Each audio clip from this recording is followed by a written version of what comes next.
It's time to get nerdy, y'all. A little bit of gaming history for you.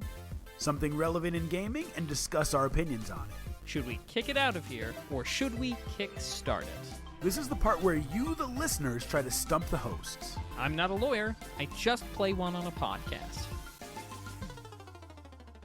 Ladies and gentlemen, lads and lasses of all ages, welcome to the show. It is Monday, December the 1st, 2025, and it's time to get nerdy. Welcome to episode 361 of Two Nerds in a Pod, the nerdiest gaming podcast in the multiverse. Yes, I am one of your hosts, Mac, and I am joined by my co-host. He is also my friend, my pal, my confidant, but we all know him as Mr. Nice Guy 425. And for anybody new to the show, for the next hour, we're going to take you on a journey through news, history, trivia, lawsuits, and everything in between as it relates to our favorite pastime and art form, video games. But first, Mr. Nice Guy, it's been a couple of weeks since we've been together. How you doing? Dude, I'm doing really well. So I guess probably the two highlights over the past 2 weeks: Thanksgiving, fantastic holiday. Had a few people over, smoked up some meat, had the sides, did the thing, watched some football, or as Mac would say, sports ball, and just relaxed, man. Just had some time to sit back and think about the things that I have to be grateful for. So that was great, even though that may sound cheesy. And then went to a Bucks game last week with the whole family. We had the whole Nice Guy crew go out, and it was a soccer night for the soccer club that my kids play for, actually for all of Milwaukee, right? And our club went. I organized it and coordinated it with my wife, and that was a lot of fun. And because we were such a large group, we were able to get a picture on the court, which was kind of a cool experience. So that was super fun for the kids and the coaches. My wife and I spearheaded it. And it was just a super fun experience, man, even though the Bucks got killed by my favorite team, the Portland Trail Blazers, who happened to be the team they played that night, who I haven't followed as much in recent years. But it was a fun night. Mac, what is up with you, man? What's new? Man, not too frightfully much, just sort of doing the usual things, but of course Thanksgiving didn't get out of town really, just sort of stayed and hung out. Tried a bunch of new recipes though. Really? I got this recipe for a 4-cheese pizza that turned out shockingly good. Ooh. The 4 cheeses, mozzarella, obviously, Parmesan, obviously, Nice. but the other two will surprise you. What were they? Fontina and Gorgonzola. Oh, Gorgonzola. Interesting. Yeah, it's one of those like moldy cheeses, Gorgonzola is. I usually don't go for those cheeses, but it works real well on a pizza. So anyway, tried a bunch of new recipes, things like that, and had the usual pie, even though it was just the two of us. What kind of pie did you have? Did you have pecan pie, man? No, I had sweet potato pie. Okay, I'm just asking. I'm just asking. What kind of question is this? Did you make the sweet potato pie? No, unfortunately. I had the sweet potatoes to do it, but I ran short on time. And here's what I will say. Sweet potato pie, in my opinion, better than pumpkin pie. However, there's a much wider range in the quality of sweet potato pie and a much shorter range in the quality of pumpkin pie. Oh, so absolutely. If you're not going to do it right, or if you don't have the ability to do it yourself, get a pumpkin pie. You won't go wrong. Even a crappy sort of, anywhere off the shelf pre-made pumpkin pie is going to be fine. But if you do a sweet potato pie right, it is incredible and blows pumpkin pie out of the water. But you got to do it right. So sadly, Nice Guy, I got a sweet potato pie from the store. It was not good. And, but hey, that's what you get. Shame on me. I should know this by now. Dude, I think it's amazing that you had a 4-cheese pizza on Thanksgiving. Legitimately. Like, I don't think that we have to have the typical Thanksgiving foods. I think it's good to have something different every once in a while. 100%. We need to break out of the mold with those. So that's what I'll say about that. One other thing that made my heart happy is that for Black Friday, I kind of went to a, kind of like a farmer's market that was going on. Okay. And I picked up some beautiful slate coasters with Pokemon on them. Ooh, is that Charmander? This is Charmander. And so I've got all the starters from Red, Blue plus Pikachu. And yeah, they're pretty great. So support your local crafters Go to those farmers markets, buy cool gaming nerd merchandise. So that's what I have to say about that. And on that note, I say we do what we do best and hop right up into some nerdy gaming stuff, particularly gaming news. Mac, what do you think about that? Absolutely. I have been out of the loop, Mr. Nice Guy. I'm sure there have been some developments in gaming. There's some stuff happening in the gaming world. A lot of it is around Cyber Monday, which is completely understandable. Because everyone, no matter how much you make, no matter how little you make, everyone's a baller on a budget, right? We all want to get a good deal. I just think that's part of the American way. Thank you for tuning in to episode 359 of Is it 359 or did I forget to update the 361? Welcome to episode 361 of Two Nerds in a Pod. Nerdiest game podcast in the galaxy. Mac, speaking of being a baller on a budget, speaking of a deal, let's talk about Nintendo. I just got done watching 8-Bit Christmas last night, which is a phenomenal Christmas movie if you haven't seen it. And so I'm kind of in a Nintendo discussion mood. This is on GameSpot.com by Stephen Pettit. This is a deal for all you ballers on a budget. The Nintendo Switch 2 Mario Kart bundle is up for grabs for $449. It was $500 at Walmart and Amazon for Cyber Monday. Discounts on Nintendo consoles are rare in general, but it's genuinely shocking to see a deal on the Switch 2 less than 6 months after launch. The $51 discount will show up after you add the bundle to your cart at either retailer. Walmart is limiting customers to one console, while Amazon has a 2-console limit. Mac, we're not going to get into anything like over-analyzing here or is Nintendo failing? Is Nintendo in trouble? Yeah, is Nintendo in trouble? Yeah, we don't do clickbait here, y'all. Yeah, we really don't. I don't think Nintendo's in trouble. I think they're doing just fine. My thing for you, as someone who has never really, or at least in recent history, not been one to purchase a Nintendo console, $500 is the default with Mario Kart World, which is a $70 game. It's now down to $449. How deep would it have to go, discount-wise, for Mac to be like, you know what?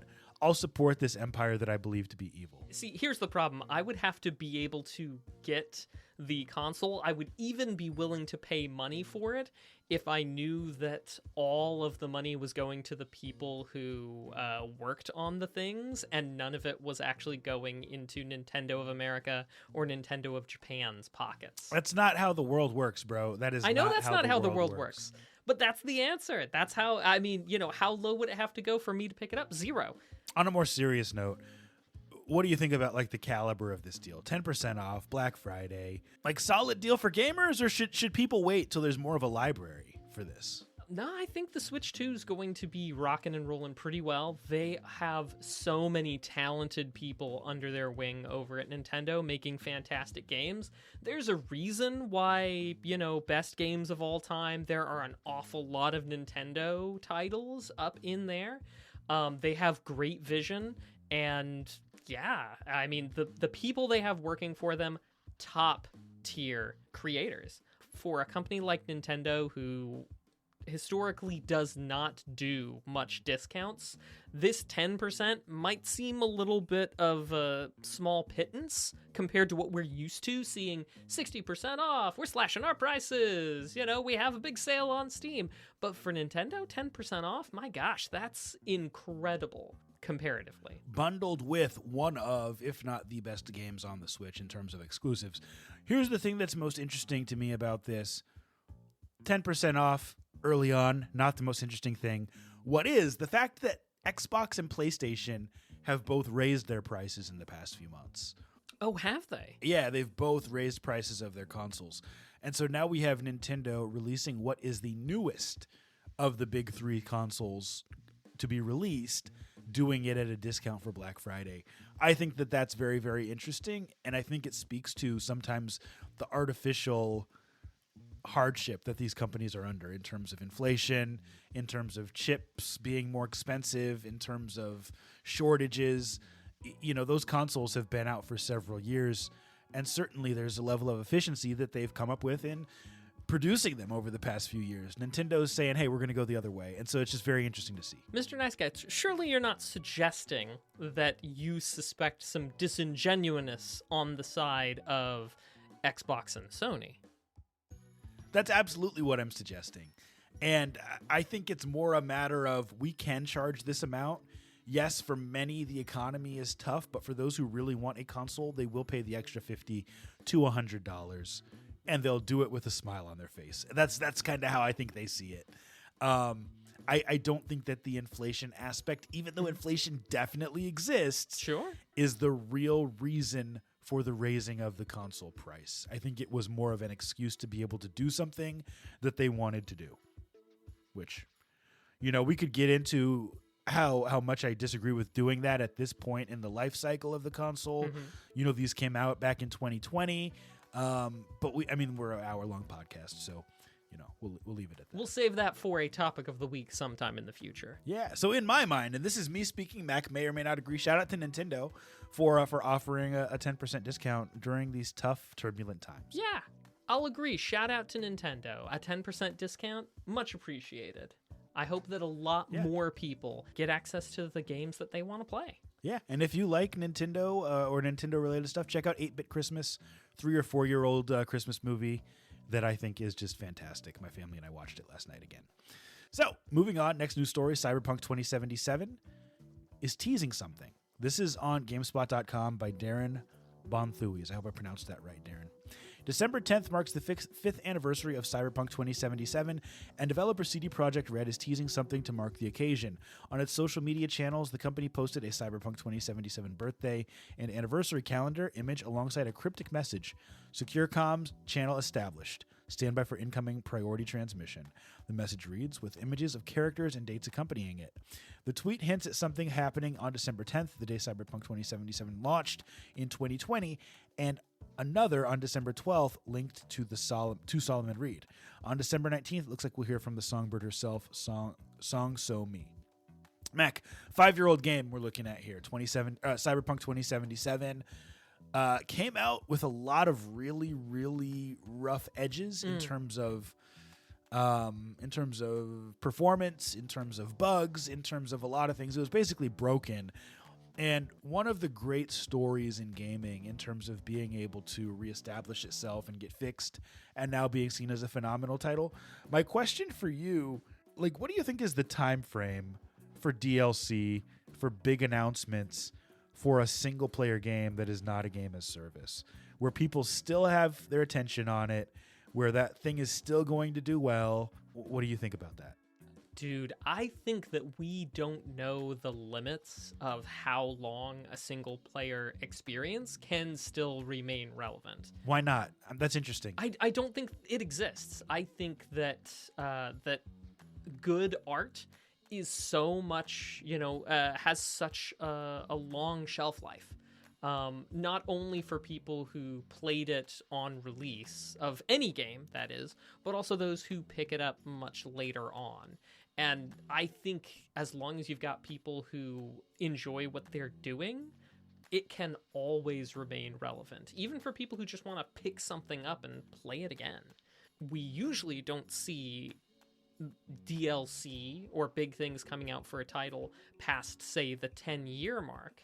And I mean, the 5-year mark for, big titles from big companies. But I think...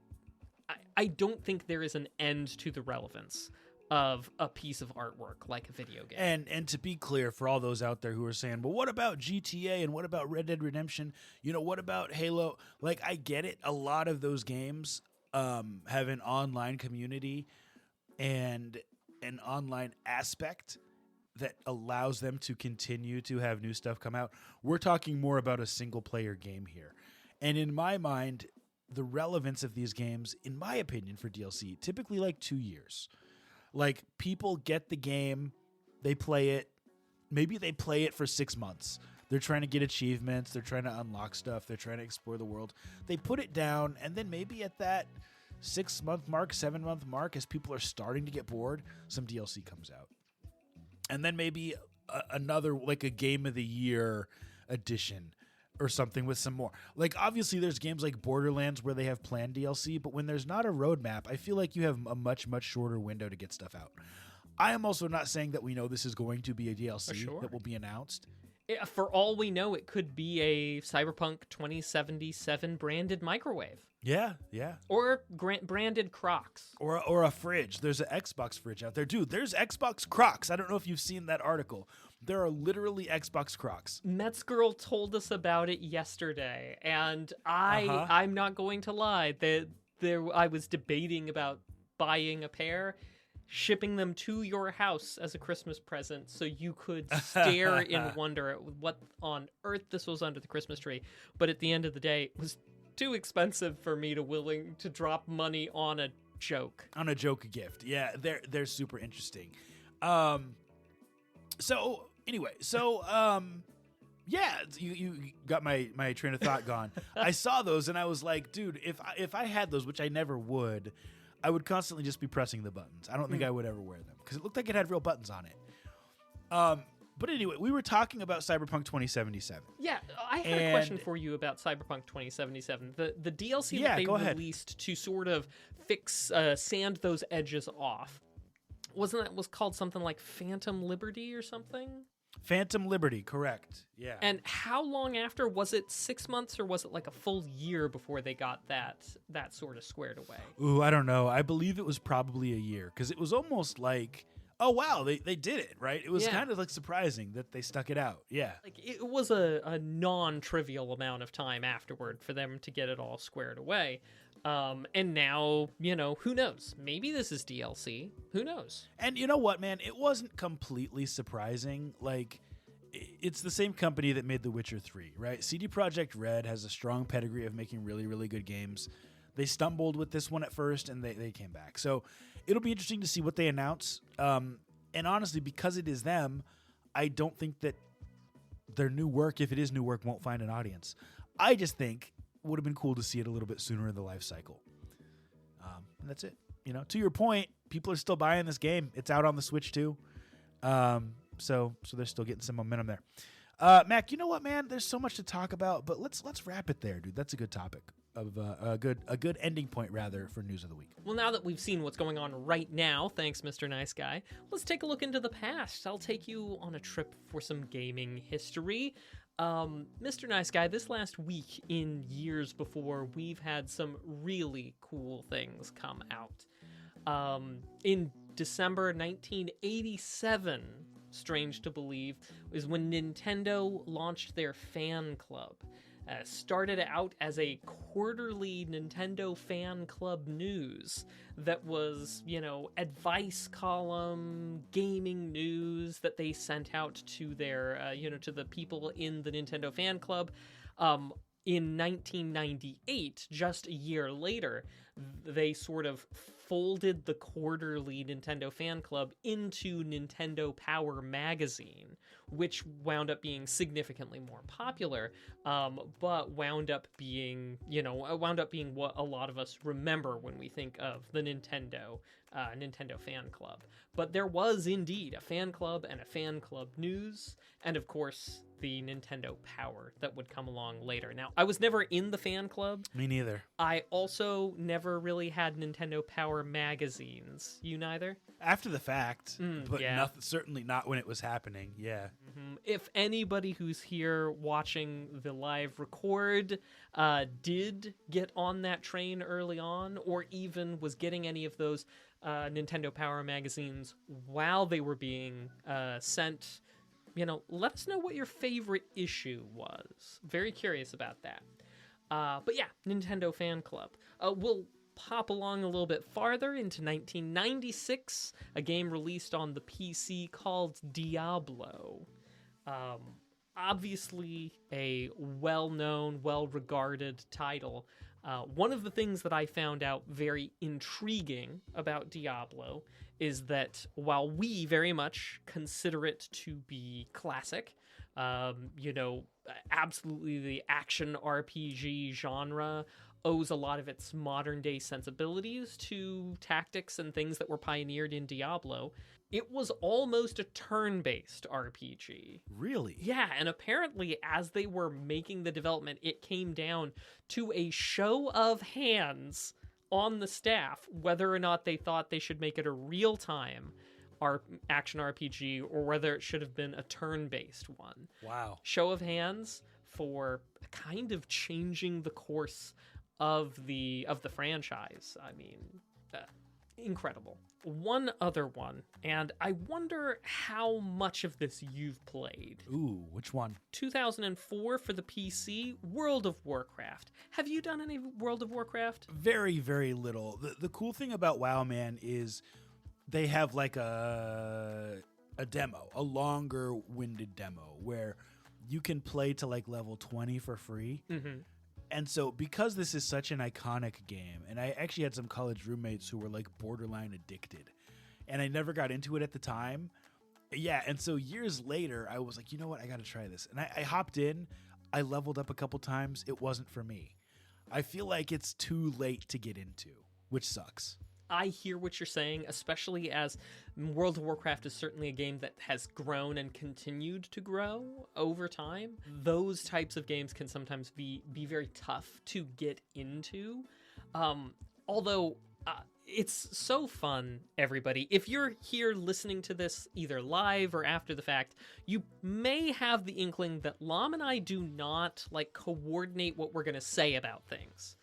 And so sometimes, very often, because Lam's an incredibly insightful person and very clever, he just kind of knows where I'm going with something. Occasionally. So what's interesting is I didn't play World of Warcraft. It was just the other week that it came out. But I think that its legacy of World of Warcraft is not so much in the game itself or in the MMORPG genre, but the outside perception of what video gaming is. Oh, yeah. Could you regale us just a little bit more about your addicted roommates? Without, betraying confidences, of course. Yeah. So, I mean, there was even a South Park episode, and I believe that it referenced World of Warcraft specifically. And there was a character, I think it was Cartman, was playing it, and he just kept getting fatter and fatter and fatter, and smellier and smellier and smellier, and all of the stereotypes that existed with gamers. And no disrespect to my roommates who were into it. They never came out of their room. They literally would eat nothing but fast food, and they would just like throw the bags on the room of their floor. I think they're good dudes, but they kind of fell into that stereotype. Never went to class. Internet would go out occasionally, and they had no idea what to do. And so World of Warcraft, I think, Mac, is one of those games that is viewed by the outside world as something that can ruin lives, and that the stereotypical gamer plays who has nothing else going on. What's so interesting to me about that perception is that that's the kind of perception that we see not just about video gaming, but of course also from a personal side, one of my favorite pastimes, role-playing games like Dungeons and Dragons. There's a lot of that people are always just like, it'll ruin your life, when, the reality is anything can ruin your life. Yeah, anything. So many things can ruin your life, but just because some people do doesn't mean it's a problem for everybody. And I agree with you, Lam. I think that's like what the enduring legacy of World of Warcraft is going to be when people think about the South Park episode. Or maybe if you're a little bit more in it, World of Warcraft to you is probably going to be Leroy Jenkins. Or maybe even if you're more in it, the Corrupted Blood incident. Listen again to episode 157 for more on that.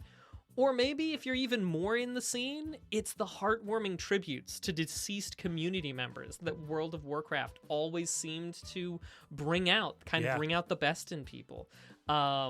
It's so interesting that I think World of Warcraft, depending upon how into gaming you are, just means such a different thing to you. Yes. In spite of its contributions or its position as an MMORPG. And so, I think that's one of the things that's truly interesting about World of Warcraft. And so when you mentioned your roommates, I was just like, oh man, Lam, this is perfect, because I know he doesn't play it, but he's got roommates, so this is excellent. You know what, man? And here's the thing. I don't want to take away from what you're going to say about in the segment. I would love to get into it. There's two reasons why I will not. I guess more than two, but the main one is I feel like it would be too hard to get caught up on the story based on the amount of time that I have. Yeah. Right? They've had so many expansions. It's been around for decades. And then the second thing is it's really hard to hop into a community like that has existed for so long. Maybe World of Warcraft is super welcoming, but I would imagine that there's a lot of raid groups already set up and people who have known each other for years playing. And so it's hard to be the new person hopping into something like that. You have your marching orders, everybody. Reach out to us if you are willing to bring Lom into your raid crew. And, we'll get you sorted up. We just need people to bind together as gamers. And Mr. Nice Guy, that was what I had for video game history tonight. Have to end it on a high note like that. I love it. Well, cool. Mac, it is time for our topic of the week, a segment where we talk about something relevant in gaming and discuss our opinions on it. And Mac, today we're going to talk about brand loyalty. I'll just tell you straight up the topic that I want to discuss, but we're going to discuss it as it relates to PC handhelds. This article is from IGN.com, and it is by Wes Davis. Here is what Wes writes. Over the holiday weekend, Neo announced the Next 2, a Windows-based handheld gaming PC. It looks beefy, full-featured, and from here, a whole lot like an overpowered, probably very expensive Steam Deck running a worse operating system. The Neo Next 2 features a 9-inch up to 165 Hz OLED display with 2400 by 1504 resolution and a peak brightness of 1100 nits. The company says it's powered by an AMD Ryzen AI Max Plus 395 chipset, the same powerful chip used by the Asus ROG Flow Z13 gaming laptop, which earned a 9 out of 10 for its impressive gaming performance at IGN's review earlier this year. Mac, bottom line, this thing looks like a beast. It says, taking a page from Valve's book, Neo put 2 touchpads on the front of the Next 2, which the company writes support customizable key mapping and intuitive gesture control. Otherwise, the console has 2 Hall Effect joysticks, Hall Effect triggers, and 2-stage trigger locks, 4 bumper buttons, 4 face buttons, and 4 configurable rear buttons. There's an 8-way D-pad. It looks similar to the one Microsoft uses on its Xbox controller, and it is a lot. Mac, they go on to say, it sounds like Neo is going hard with this handheld. Everything about it sounds like the company is trying to one-up every handheld on the market today. We're going to stop there, but here's my question for you. Because you and I both have a Steam Deck, and I see the Steam Deck as completely sufficient. It does what I want it to do. There's not really a game that I want to play on it that I think, this isn't working. And so my question for you is, as people who, I won't say we were early adopters, but we were in the PC handheld gaming space fairly early on. At what point does brand loyalty have to go out the window in order to get what you want? Are people going to wait for a Steam Deck 2? Or are people going to say, hey, this other handheld by a different company has the features that I want, and I'm not going to sit around and wait for Valve or wait for Asus or whoever to put out what I need. I'm just going to jump ship and get something else that works better. Great questions. But I got a quick one for you. Neo, these are the same people who did that Thor, right? That's AYN. That's AYN. AYN. Okay. But Neo, just to give you some background, no stranger to the PC handheld gaming space. In fact, it has been said, and I have observed, that they may release them too frequently. They put out a lot of handhelds. Okay. Constant updates. Gotcha. Personally, I don't have that much brand loyalty, so I don't think I'm sticking with one thing or making my decisions too much based on the company, except for the fact that when we these days buy hardware, because planned obsolescence is such a thing in the hardware realm, we have to be very cautious about buying from a company that we believe will still be around. And now, there's no way to know, but you can hope. So it is the case that that's the only kind of brand loyalty I really have, is just will these guys still be around for me to get support from when time comes? Can I get replacement parts? Can I even find a manual to repair something if something goes wrong? That's the kind of stuff that keeps me sticking with one brand over some others. Anything else is very much, I very much go for, does it have the features that I want, and is the price okay? So, I don't know much about Neo, but if I felt like they were going to be around for the next 10 years, yeah, I'd definitely consider going for something like the Next 2. Okay. So here is where I disagree. I don't know that hardware fixability or repairability is really as big a deal as we think it is. And the reason why is because of YouTube.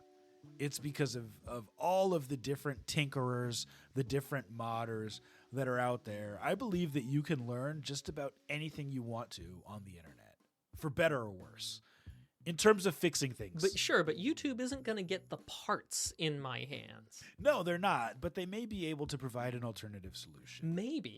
They may. I had this motorcycle, right? One of the problems was it was difficult to get your hands on a lot of parts. Good point. This was a shaft drive motorcycle, and most shaft driven vehicles have a universal joint.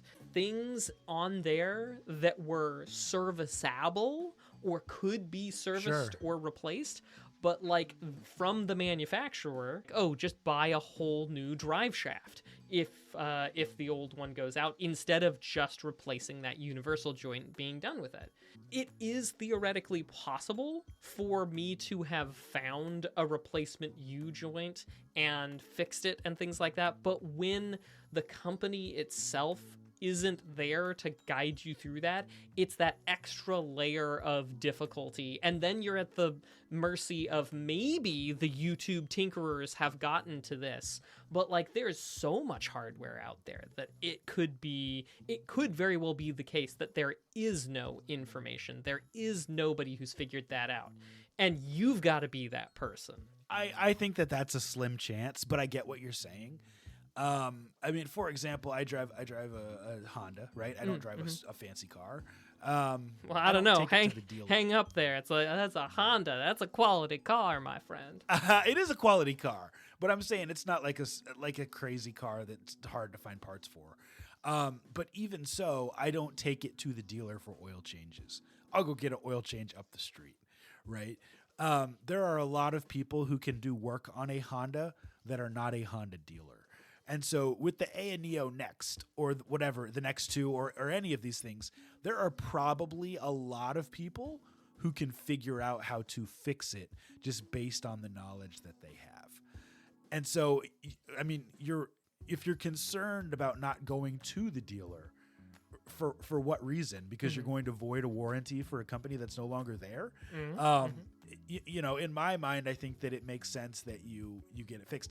We were talking about brand loyalty. Hang on. Before we leave that, it is noteworthy that once you throw a computer system into a lot of equipment, even when we're talking cars, voiding the warranty in a lot of cases runs afoul of copyright law. Because in order to fix a thing, you gotta break the encryption on the computer before you can swap in a new part.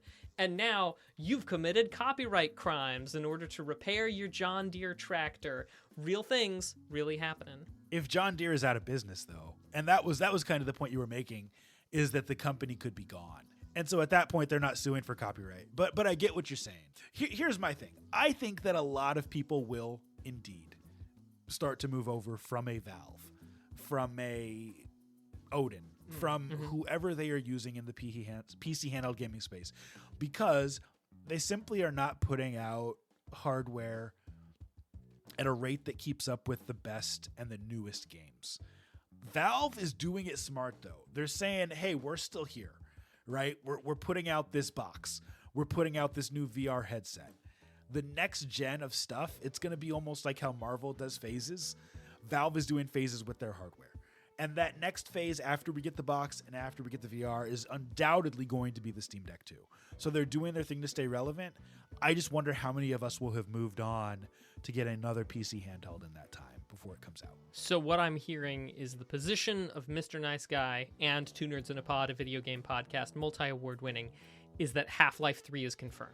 That's what I'm talking about, dude. That's what I believe is going to happen. And I think it's going to come out with the release of some hardware, which is probably that Steam box. We never talked about this before. What do you think, Mac? You think we're getting it? Maybe, possibly. They have a good sense of humor, and I could see that happening. Is it VR or is it flat screen or both? I'd love to not have to visit your place or to drop the money on a VR experience, but they've already got the formula pretty good. I still, top 5 gaming experience for me. We digress. Let us know what you think. Are you going to stick with your brand in terms of hardware, or are you going to move on and do other stuff based on what's available? That has been our topic of the week. All right, well, now we turn to a crowdfunding project trying to get off the ground. We call this Kick or Kickstart. Mr. Nice Guy, I'm dropping a link in the chat. Feel free to have a look at it, anybody who's here with us. This is called The Dust Planet. Now, right off the bat, this is a text-based adventure, and hear me out before we judge an interactive book by its cover. This is indeed text-based adventure game. Something that we don't see a lot of. Now, obviously, as you know, love a good pixel art, and even text is technically pixels, but usually I like a little bit higher resolution, even though I don't go for necessarily everything. Anyway, this is the first video game project from a fella out of Germany, asking for, and this of course originally in euros, like 15 euros, which is $18 for the minimum buy-in. Release date of June 2026. The idea here is that you are, going through a vanished colony that's fallen into disarray. There's no records. You're there to try and figure out what happened. So it's a lot of investigation, a little bit of horror going on there. And yeah, it seems very interesting. As a promising idea, I love a good sci-fi. And even in the past decade, I have played text-based games that I thought were really, really cool. So that's what I'm saying about not judging it by its cover.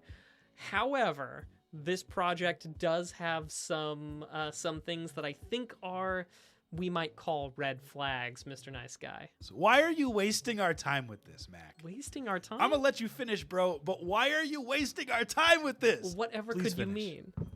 Oh, no. Over to you, my dude. Dude, they want $57 for their Kickstarter. Oh, that's 50 euros, Mr. Nice Guy. It's a much rounder number in euros. Stop it. Ridiculous. Please finish. Hey, they've already exceeded their Kickstarter goal. Over to you, Mr. Nice Guy. Yeah, they probably just found some change in the couch and donated it to themselves. Please finish. Release date of June 2026. So, I mean, in 6 months, we can turn this game around. Mr. Nice Guy, it does have a playable demo, which you can do in a browser window if you like. Like I said, there are some red flags here. Mr. Nice Guy, I want anything you want to share before I chime in on destroying it. I mean, I guess it's hard for me to get really, really mad at someone who's asking for $57 because it's not like they asked for $10,000 and then they're taking the money and running. They're running away with $300 as of right now, right? So, I mean, if they pulled the wool over on these 4 backers' head, more power to them, I guess. But I mean, I'm not even really looking at this seriously because it's such a low dollar amount that they're asking for. Kickstarter, if you're watching, you should have minimums on your project, and the minimum should be more than $57. That's wild. I love the idea of a text-based adventure and something that can get put together, something that can tell a story. The thing that really worries me about this is that even though there is a little demo, I played through it. It's only about 4 or 5 different pages, and that's all that the demo is, and that's hardly a demo. I believe that there's just nothing really behind this. And even if there is some amount behind this, he's already said at the bottom that he's used AI artwork to make the first section of it, the art that he's got going on in the demo. And I don't believe that he's not going to just use an AI tool to plagiarize some other text-based adventure game in order to make his thing. Because that's the shortcut. That's the easy way. And yeah, I just don't trust it. So I got to chime in here. So this is I'm not really one to speak definitively. And I also don't like to speak like my opinion is gospel. Testify. But I'm going to do that for just a minute. Preach. I'm going to preach for just a moment. I'm going to pound this pulpit that is my desk. if you say you're a solo dev, you don't get to use AI in your project. Ooh. End of discussion. Okay. End of discussion, because if you are a solo dev, that means that you're doing it all yourself. And even though I don't think that computers are people or really even capable of doing all of the things that people are doing in terms of creating content, if you're using that type of tool to artificially make your job easier, you're disrespecting the dude who made Cave Story, Nicholas. You're disrespecting. Help me remember some other solo dev games. Well, I mean, Hollow Knight was 3 people. Yeah, I mean, Team Cherry, 3 people, right? Stardew Valley, solo dev, right? Oh, yeah. Thomas was alone. Celeste, solo dev, right? Yeah, solo. Maybe. It might have been a small team. Or also Return of the Obra Dinn. I've named 3 games that are on my top 10 of all time that were all either solo or super small team. Just throwing it out there. Yeah, so I mean, straight up, if you're saying you're a solo dev and you're using AI, you're not a solo dev. That's it. Interesting. Sorry, not sorry. Well, I will say, I think it's fair to say that we are both kick it on this. Yeah, 100%. I think this type of game is something we could use more of. I think we need a lot more small gaming experiences. We need them like WoW. We do not need to wait. You know, how long have we been waiting for Grand Theft Auto 6? 10 years? Yeah, a long time. Scope creep, feature creep. We don't need the biggest budgets in the world, and we don't need AI to make everything possible.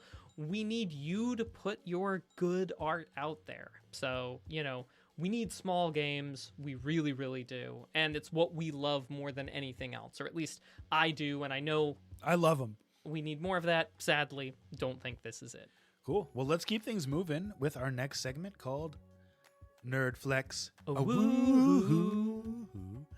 A segment where you, the viewers, try to stump the host. Sometimes you do, sometimes you don't. Now, Mac, I think we're doing things a little bit differently this week. Yeah. Give me an update on what we're doing this time. Okay, so I'm a little bit cheeky, all right? I have tried to turn the Nerd Flex segment over to the AI machine for this one.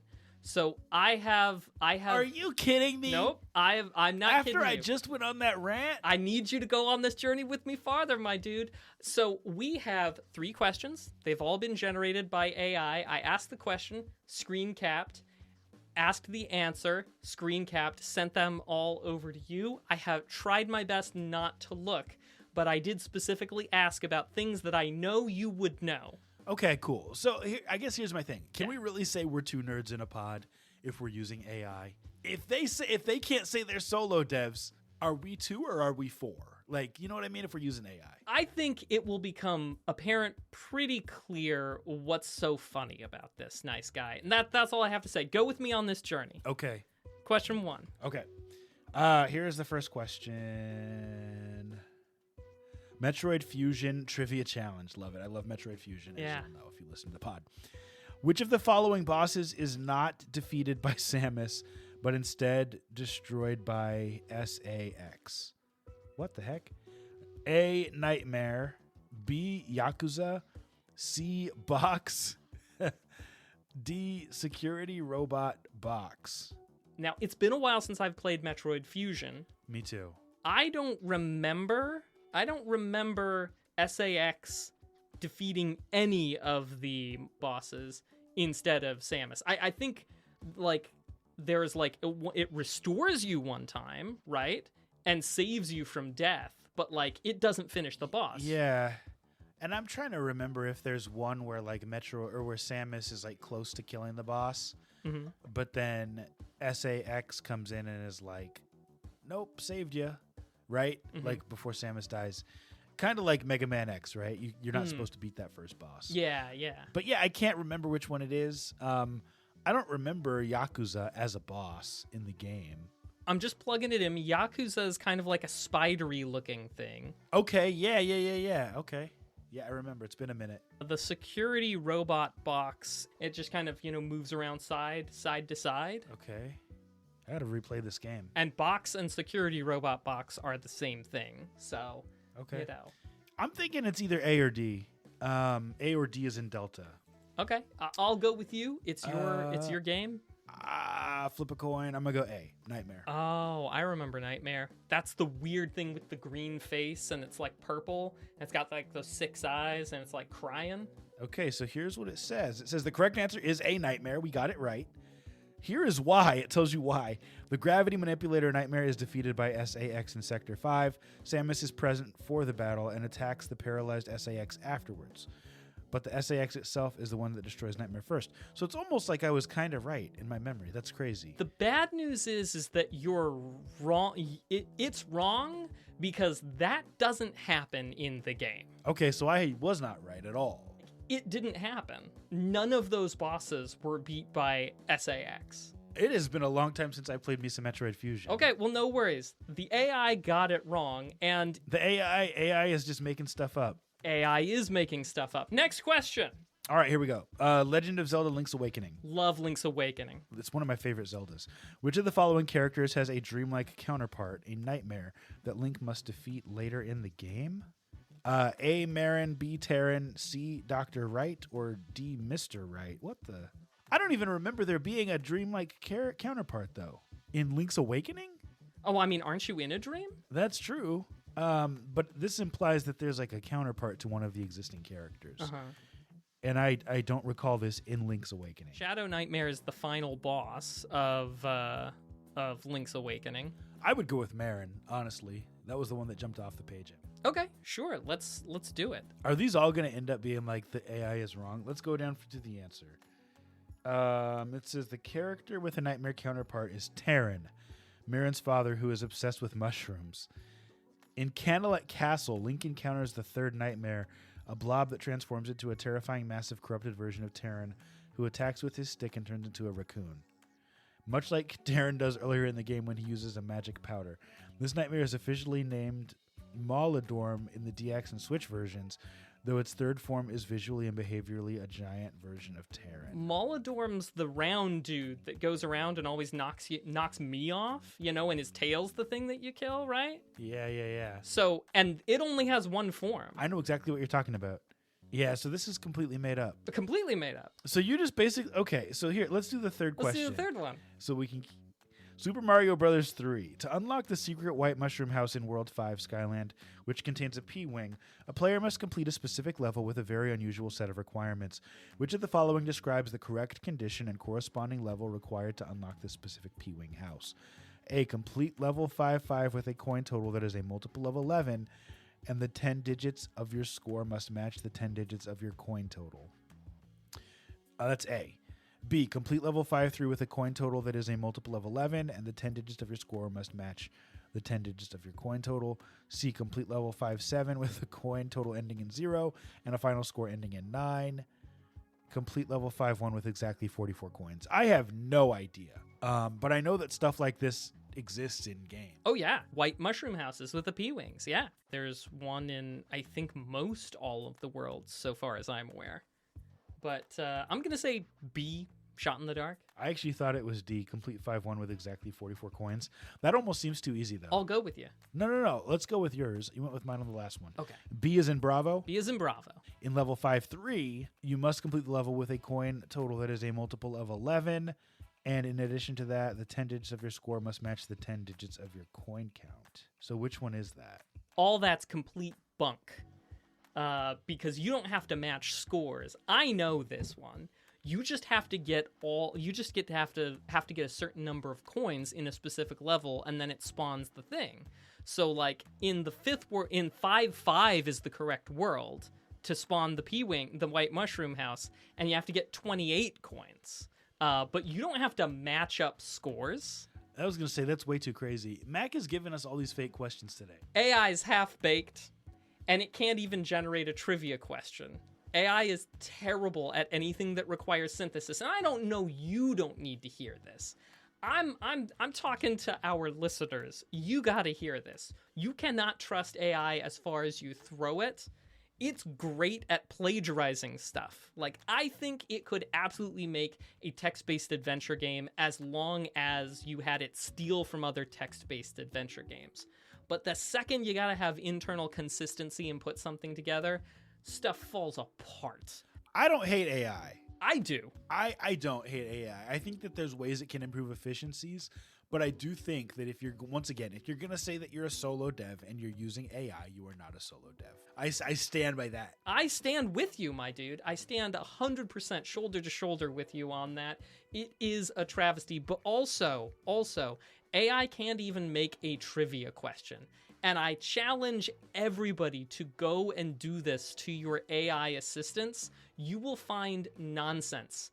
I do this about once every couple of months just to prove to myself that, like, we're not there yet. What they say is AI isn't AI, and it's never going to be there. It can't, and it will never. And, I mean, anyway, yeah. I'm sorry, Mr. Nice Guy. I say never say never, but I understand where you're coming from. I tried, and these were the first questions I had it on all the things, and I picked stuff that I knew we both knew pretty well. Yep. But, like, not a single one of those things was even close to a correct answer. Wild. That is wild, and it is a travesty in all seriousness. And that has been our Nerdflex section. All right, well, now we got to talk some legalese. Legalese. Okay, you've heard me rant a lot, and you're going to get a little bit more. Sony v. Cox Communications is what's going on. It's important, and it's actually had oral arguments today at the Supreme Court. It was a few years back, right? Comes out of the Fourth Circuit, and it involved Sony Music, who said that the internet service provider Cox Communications wasn't ban-hammering people hard enough. And while it's a little bit more complicated than that, not by much. Because the issue turned on if Cox Communications, who did not have a policy for combating repeat pirates, was doing their duty to prevent piracy through their service. So, Mr. Nice Guy, we've been around for a little while. I think you and I, we probably remember when we were building the series of tubes that is the internet. You know, back in your day, of course. Sure. See, we had to figure out the law to account for this newfangled thing of the internet. And what we decided was that service providers and websites would get themselves a degree of protection from prosecution because we don't want them to be on the hook for bad things individuals did using their tools, or else nobody would be an ISP. Websites don't have to fact-check your blog posts, and so on. At least that was the idea. And I mean, heck, even some people, even in recent memory, have been so big mad when websites have deigned to pull down content like drink bleach to stop the flu, as it being a harmful thing, that they've tried to sue websites for doing that. But I digress. The point is, the protection is supposed to be there so that somebody can provide a service and not be held accountable for us acting fools online, giving protections and latitude to the websites and the ISPs. So, in 2019, Sony convinces a jury that Cox Communications should be on the hook for $1 billion for not kicking repeated pirates off the high seas. Last year, the Fourth Circuit takes the case on appeal, and on the one side, Sony says, "We sent thousands of infringement notices, and no one's been kicked off the internet." And Cox Communications says, "We don't terminate people's service just because you claim that they're thieves." And the Fourth Circuit kind of split the baby, as the saying goes, and they said, yes, Cox Communication needs to do something, but no, $1 billion is too much to assess to a company that didn't ban hard enough. Maybe it was September, maybe it was June. The Supreme Court decided, hey, we're going to hear this, and they asked them to come ready with 3 questions, Mr. Nice Guy, and I'm going to pose these questions to you. Please do. Number the first, if Mac is suspected of piracy, does the internet service provider bear some responsibility for not kicking him off of the internet?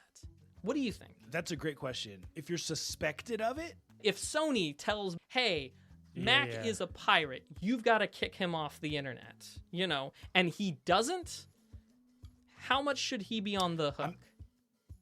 I'm going to say the ISP is on the hook.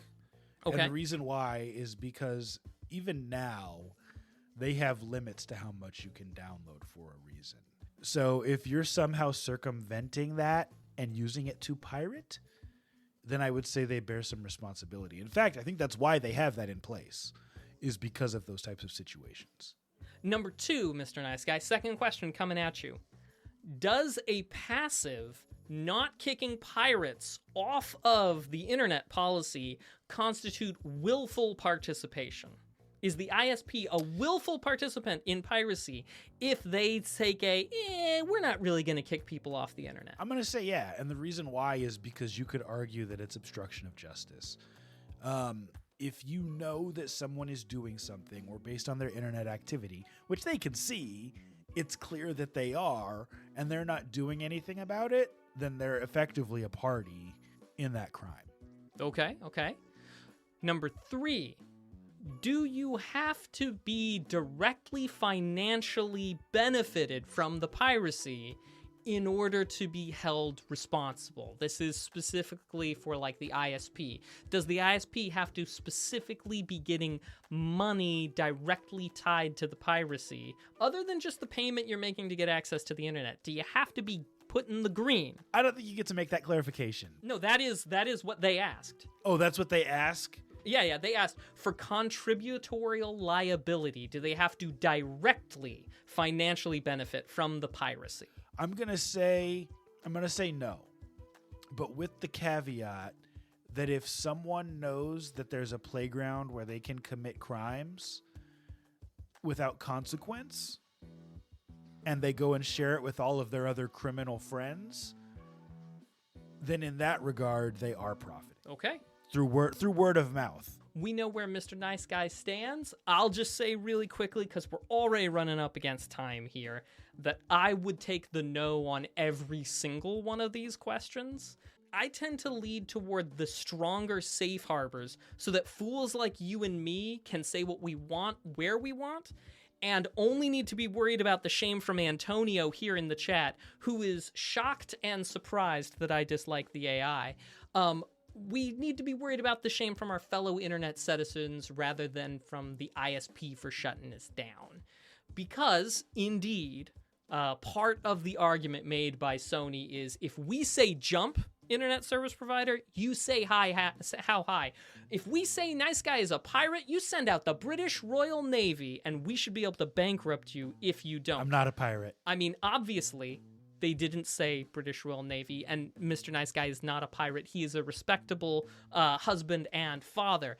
But at the end of the day, there is no ability to really strip out pirated content on the internet or in the transmission pipeline. Neither the brain power, the manpower, or the computing power to do so exists. And so there's really only one means to shut down a pirate, and that's to shut them off completely. All I'm saying, we see this kind of similar, but also kind of dissimilar in certain ways. And they're making those arguments at the Supreme Court right now, and we'll see what happens. But I feel dirty being on the same side, shilling for the internet service providers. So I have a message to Sony. Sony, be better. Quit making me take the side of the worst possible people in the world. The worst possible people in the world? Yeah, internet service providers. Dude, come on, man. You're making all kinds of statements today. You're my friend. You're making a lot of over-the-top statements today.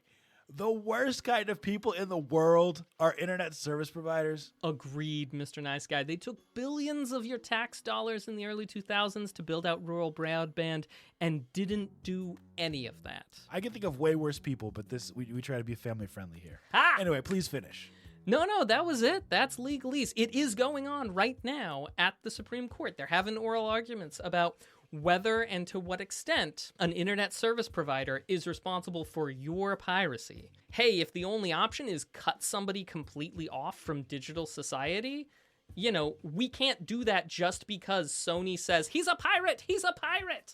There's so much of modern society that can't be done without the internet. That's legalese, though. The worst type of people in the world. Absolutely. I stand by it. Even worse than people who use AI and claim to be solo devs.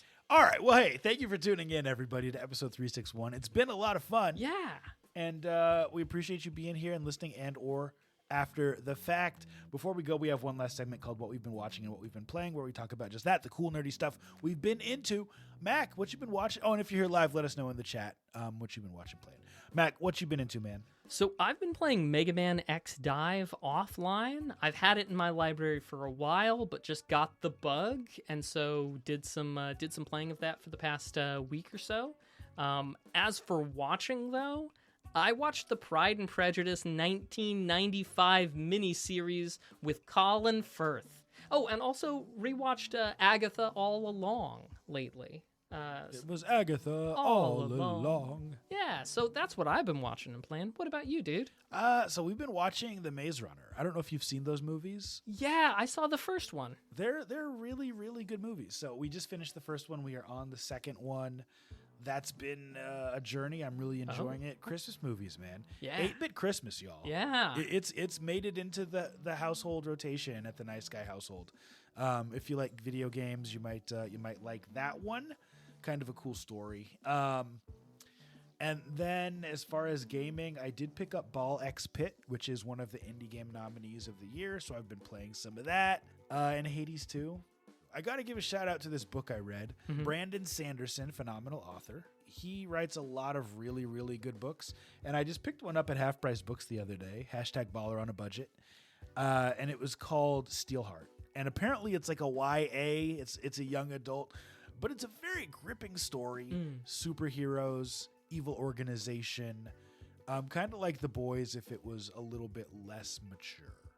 But the twist, Mac, the twist, chef's kiss. Love the book. Gonna read the rest of the trilogy. Why don't you take us home, sir? Thank you, everybody, for coming out to episode 361 of Two Nerds in a Pod. We're getting pretty close to you being able to listen to one show every single day for a full year. And don't worry, we'll let you know when that happens. But thank you for listening. Thank you for participating here live as we've recorded the show.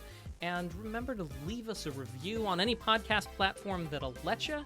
We think you're fantastic. And remember, be excellent to each other and keep it nerdy. Deuces. Happy holidays. Bye.